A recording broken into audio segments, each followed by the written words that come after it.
بہت بڑی نعمت ہے کہ انسان کو اپنی مناسبت کے، اپنے مزاج اور اپنے خیال اور اپنے مزاج کے دوست مل جائیں جو اللہ تعالیٰ کی محبت کو محبت سے سنیں، جو اللہ تعالیٰ کی محبت کی باتوں کو محبت سے سنیں، تو مضمون کی پیاور ہو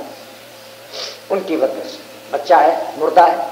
بچے کی روح نکل گئی، چھوٹا بچہ ہے مردہ ہے، اب ماں لاکھ چاہے اس کو منہ میں ایک دودھ کا قطرہ نکال دینا ممکن ہے، حالانکہ اس کے دوسرا چھوٹا بچہ جو ابھی زندہ ہے وہ منہ لگاتا ہے تو منہ حلق یوں کرتا ہے، جب وہ اس کا ایسے ایسے ہوتا رہتا ہے، وہ سارا دودھ نکلتا رہتا ہے۔ چھوٹا بچہ جو زندہ ہے وہ اندر منہ چلاتا ہے پستان کو لے کر، اس کے بعد پھر وہ دودھ اترتا ہے۔ اور مردہ بچہ ہے کیونکہ اس کا طلب کی وہ تو کشش جو ہے وہ ختم ہو گئی، لہذا اس کو دودھ نہیں ملتا۔ تو سننے والوں کی طلب اور سننے والوں کی کشش سے مضمون اور نکلتا ہے،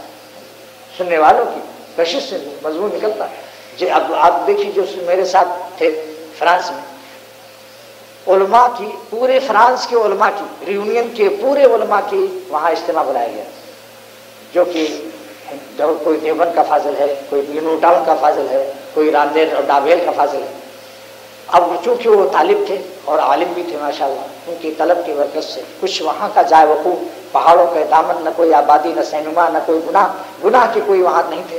جنگل میں مکان بنگلہ کسی نے بنایا تھا بہت دور بڑا۔ اب جناب وہاں جو مضمون شروع ہوا 3.5 گھنٹہ بیان ہوا،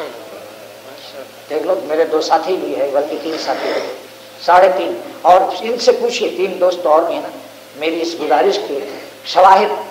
ہیں، شاہد کی جمع شواہد، کیونکہ عربی میں 3 جمع کو ہو جاتا ہے، ان سے پوچھو کہ کسی کو احساس ہو، کوئی بار محسوس ہوا کہ مضمون لمبا جا رہا؟